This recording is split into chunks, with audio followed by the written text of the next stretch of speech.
এই যে আমার তরকারি রান্না হয়ে গেছে, দেখেন কালারটা এসে কত সুন্দর। একের কালার আইস কিন্তু না, হ্যাঁ পার্সেন্ট দিলাম না, খাওয়ার পরে বলতে পারবো যে কত পার্সেন্ট হয়েছে। ঠিক আছে। আচ্ছা আম্মু, ও মাছ আনছে কেডা? তুমি আনছো? তুমি দিয়ে আনছো? হ্যাঁ ও তুমি আনছো। আচ্ছা তাহলে আসো, মাছ কুটি আসো, তাই নিয়ে আসো, নিয়ে আসো। হ্যাঁ আসো, মাছ কুটবো না, আসো। আমার ডালো মাছ ডালো, মাছ ডালো। মাশাআল্লাহ, এই যে দেখো কত বড় বড় মাছ। ওরে বাবা, এই যে অনেক বড় বড় মাছ। এই যে দাঁড়ানেন, অনেক বড় বড় মাছ, লটকে মাছ। চাকু দিয়ে কাটো, মাছ কাটো, মাছ কাটো। এই যে আমরা এখন মাছ কাটবো, অনেক বড় বড় কিন্তু মাছগুলো। এই যে এগুলোকে লটকে মাছ বলে। হ্যাঁ মাছ ধরা, তাই ধরাই না, এগুলো মাছ না, এগুলো আমরা খাবো রান্না করে।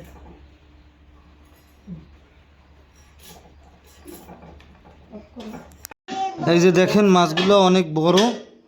হ্যাঁ, এগুলো কিন্তু সাগরের মাছ। এই মাছগুলো খাইতে খুব সুস্বাদু।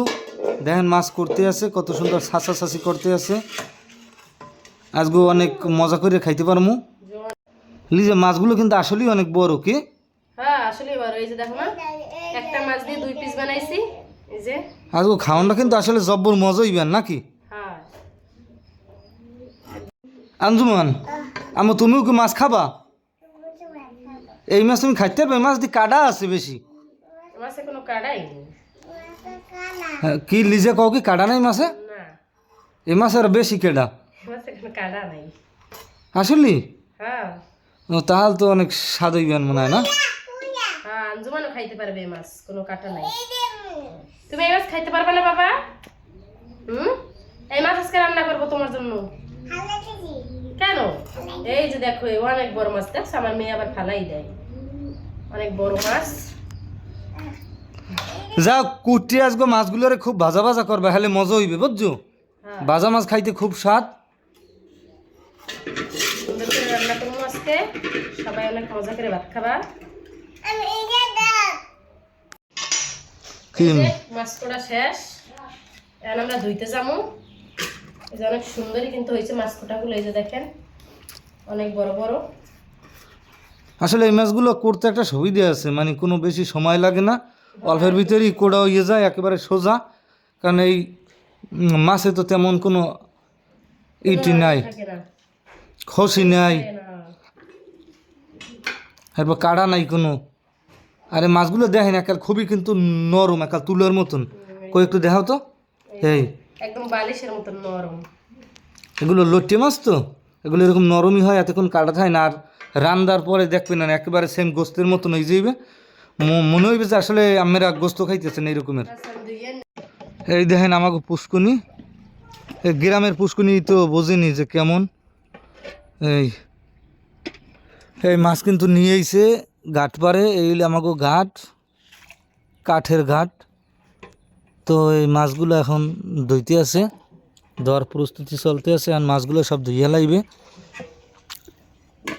লিজা। মাছগুলো সবগুলোর ধোয়ার পরেই তো রান্না বান্না শুরু করে দেবেন নাকি?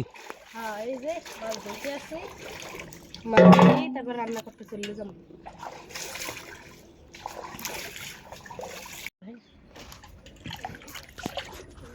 এই ধোয়া চলতে আছে। এই ধুয়ে এই স্যানিটের ভিতর রাখছে। মাছগুলো অনেক সাদা, অনেক সুন্দর মাছ। লট্টি মাছ আসলে শহরের অনেকে চেনেন কিনে জানি না, কিন্তু আমাদের এই বরিশালের মানে এগুলো ভালো চেনে লট্টি মাছ। আর খাইতে কিন্তু খুবই স্বাদ। মেলা দিন পরে সাগরের লট্টি খামো।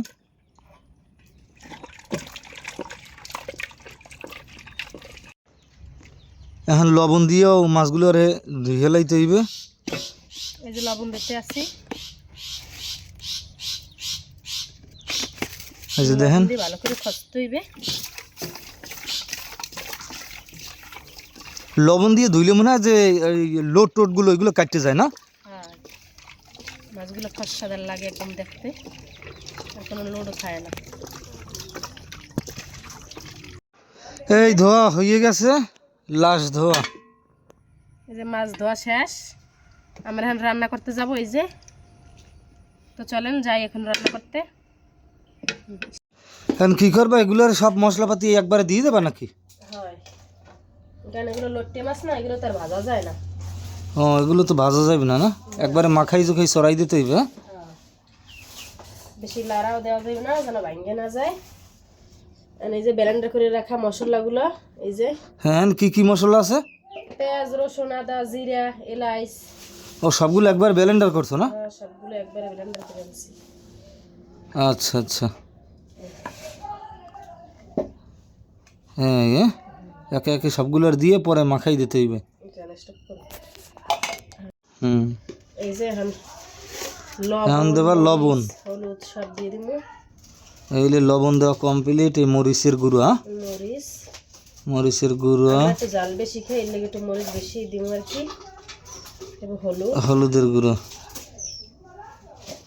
এখন তেল দিয়ে দিব। ও তেল এইলে একবারে মিক্স করে দেবা? হয়, এইলে খাঁটি সয়াবিন তেল। হ্যাঁ, এগুলো সবগুলো একবারে মিক্স করে দিতে হইবে, তারপরে মানে মাখা জোখা করতে হইবে। তো ওই মাখা জোখা চলতে আছে। আজকে মনে হয় মাছটা খুব টেস্ট করেই রান্ধা হইবে। এই খুব সুন্দর করে মাখা চলতে আছে। এই যে মাখার পর কালারটা কত সুন্দর হয়েছে, দেখছো? হ্যাঁ, মনে চাই যে এখানই রান্দা টান্দা হয়ে গেছে আর কি, এই এরকমের সিনে না? হ্যাঁ, আমি মনে চাই যে ভাত দিয়ে খাই। খুব সুন্দর হয়েছে কালারটা, অস্থির একটা কালার আইছে। এই যে মাইনে শেষ, আর অল্প একটু পানি দিয়ে দিব। এই পানিতে কি সেদ্ধ হয়ে যাইবে? হ্যাঁ, এই দেখেন আমি কালে পানি বেরিয়ে আনে। ভিডিওতে কিন্তু সবই পুরোপুরি আমাকে দেখাই দিতে আসি যে কীভাবে কী রাঁধতে হইবে মাছগুলোরে। তো আমাকে ভিডিও ভালো লাগে লাইক কমেন্ট শেয়ার করতে কিন্তু বলবেন না। রান্নার পর আপনাদেরকে দেখাবো। এই চুলায় বসাই দিছি দেখেন। হ্যাঁ, এটা কিন্তু আমাদের এই গ্রামের মাটির চুলায় রান্না করতে এসি। আর মাটির চুলায় যে কোনো কিছু রান্না করলে এটা কিন্তু স্বাদ খুব অতুলনীয় থাকে। হ্যাঁ, প্রপারলি যে স্বাদটা সেইটা কিন্তু এই মাটির চুলায় রান্না করলে পাইবেন। আর যদি গ্যাসে অথবা কারেন্টে দিতাম তাহলে এটা রান্নার পর কিন্তু আসল স্বাদটা পাইতাম না। এই যে আমার তরকারি রান্না হয়ে গেছে, দেখেন কালারটা এসে কত সুন্দর। এই যে আর বেশি ভাজা ভাজা করবো না, তাহলে নিচ দিয়ে লাগিয়ে যেতে পারে। এই যে দেখেন কালারটা কিন্তু অনেক সুন্দর আছে। এই যে একের কালার আইস কিন্তু না? হ্যাঁ, আজকে খাওয়ানটা অনেক মজা হইবেন নাকি? হ্যাঁ, খান্ডা অনেক। আচ্ছা, যাই হোক, খাইয়ে করতে মন আসলে কেমন হয়েছে। তো এখন আর কি পার্সেন্ট টার্সেন্ট দিলাম না, খাওয়ার পরে বলতে পারবো যে কত পার্সেন্ট হয়েছে। ঠিক আছে? আচ্ছা।